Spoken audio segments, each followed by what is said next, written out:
Hi, guys. I'm here to talk to you about Period 6 or Unit 6, the last half of the 19th century. There were three major trends or phenomenons going on at this time: industrialization, immigration, and urbanization.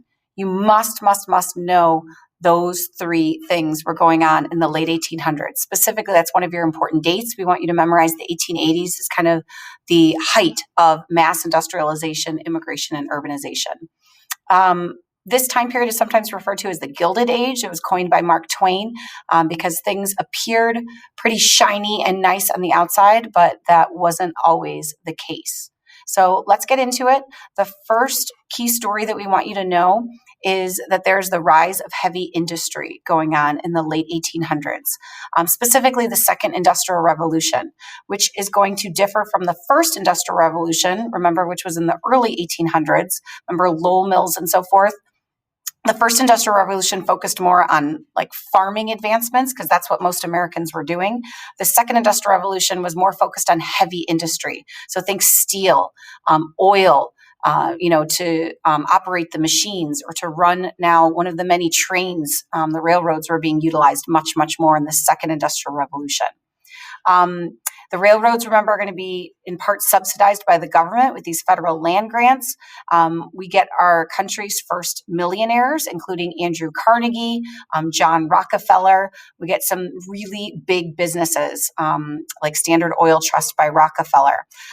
Businesses were kind of allowed to expand and grow, to their own desire. We had laissez-faire capitalism, just letting kind of the market do its thing. A lot of people believed in social Darwinism or survival of the fittest. Things like the Sherman Antitrust Act, even though they were passed during this time to try to break up these big businesses, were not enforced. So it really was the age of kind of big business. It was the time of some major technological advancements. Not only could we make steel more efficient thanks to the Bessemer steel process, which allows us to now build skyscrapers and so forth, but we get some important inventions by, our most prolific inventor of all time, Thomas Edison. We get the light bulb, we get electricity in homes during this time, we get the telephone. Because of all of these new goods and more goods being made, thanks to the mass production in factories, we need to market or sell these goods to differently, and that's why they're going to now use railroads to sell things through like the Sears and Roebuck catalog and deliver things that way. Overall, the country is getting richer, but not everyone is benefiting the same.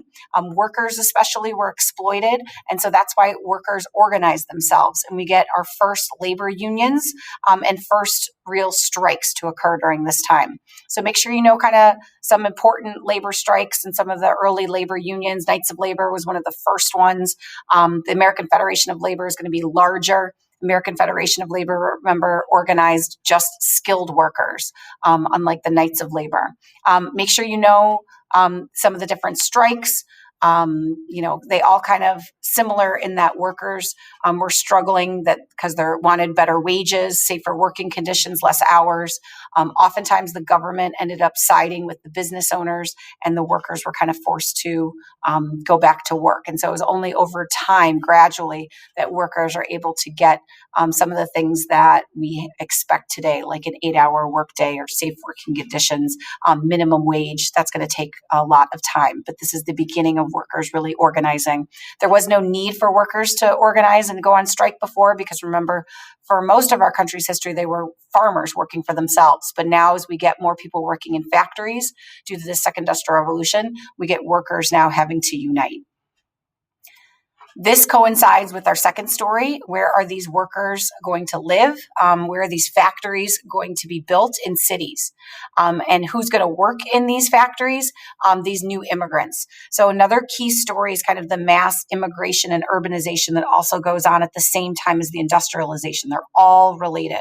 So we get these new immigrants coming here from Southern and Eastern Europe. So places like Italy, Greece, Poland, Russia. They spoke very different languages, had different cultural traditions, religions compared to the older immigrants from, say, Great Britain, Ireland, and Germany.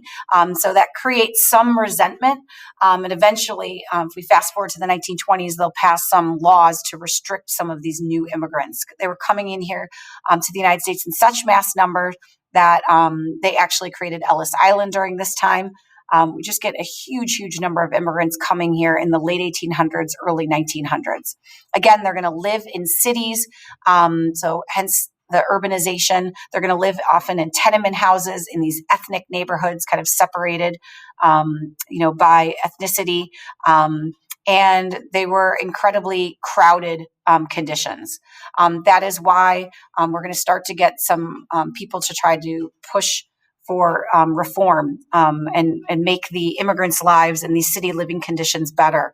People like Jane Addams creating the Hull House, things like that. The progressives in the early 1900s, Unit 7, will pick up with, trying to fix a lot of these problems that came from mass immigration, urbanization, and industrialization. The last major story that we need to know about is the end of the frontier. So not everyone is moving to the cities. There are still people moving west in big numbers from the time of the end of the Civil War until 1900, until we get what Frederick Jackson Turner warns against, the end of the frontier. Why are people moving there? Really for three big reasons. They're moving there for farming, they're moving there for cattle, they're moving there for mining. So for mining, for instance, people are trying to get gold and silver.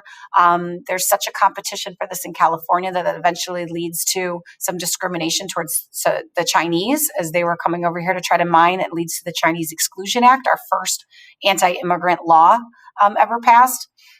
We get the cowboys, remember, trying to round up the cattle. And then we also get a lot of people moving west for farming. Remember the Homestead Act that was actually passed in the midst of the Civil War guarantees some free land, and that gets hundreds of thousands of people moving out west for the free land. But despite that, farmers still struggled with extreme weather, low prices. They had to pay for expensive machines to grow their crops. And so farmers will start to organize themselves. First, just they formed this Grange movement, which wasn't a political party, but it's just a group of farmers organizing themselves, trying to work together, for instance, by going in on like a grain elevator. Eventually it forms into a political party, which will be called the Populists. And they're going to be at their height in the 1890s. Remember the Populists, best represented by William Jennings Bryan. Remember his famous Cross of Gold speech. One of the things that the Populists or farmers pushed for, remember, was the unlimited coinage of silver, trying to get money backed by not just gold, but silver, so that would make farmers' lives better, because it would drive prices up and make it easier for the farmers to pay back their debts. But that did not happen. The Populists lose, and farmers then continue to not really have a super strong voice after the election of 1896. All of this movement west is going to have a huge impact on Native Americans, since they obviously already lived there. Remember, we used to have a policy of removing the Indians in the 1830s. We go back, Trail of Tears, but now starting in the 1850s on, there's a reservation policy trying to move Indians to a specific plot of land, not just kicking them out west, but putting them on specific plots of land called a reservation. This completely went against the Native Americans' way of life, as many of them were used to being nomadic, following the buffalo and so forth, and this would inhibit that from happening. This led to many Indian wars. For instance, the Battle of Little Bighorn, or also called Custer's Last Stand, eventually ended with the Battle of Wounded Knee, which was the last violence between Indians and whites. That was in 1890, the Battle of Wounded Knee. And then around that time is when Americans decide to switch again off of the reservation policy now onto assimilation. and try to assimilate the Native Americans, thanks to like Helen Hunt Jackson's book, A Century of Dishonor. Some people realized that maybe the reservation policy wasn't great, so they tried to make the Indians more white and think that might be more beneficial to the Indians than just putting them on reservations. So we get the Dawes Act passed for that, trying to make the Indians into more white by making them farmers. There are assimilationist schools like the Carlisle School and so forth. And that is kind of where the chapter ends. There's also, as more people are moving west, there's debates over what do we do with the land in terms of preserving it. There's the debate over preservation versus conservation.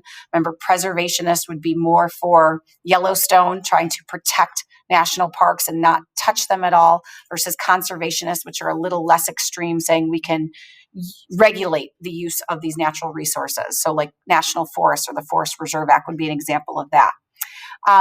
Like I said before, the next unit, Unit 7, and the progressives are really going to kind of pick up with a lot of the issues that were brought to light in Unit 6, including a lot of the ideas that the populists embodied, not so much the unlimited coinage of silver, but maybe the graduated income tax, direct election of senators. Progressives are going to try to pick up with that, and the progressives are going to try to fix a lot of the problems that came from this mass immigration, urbanization, industrialization. All right, hope that helps, guys. Have a great day.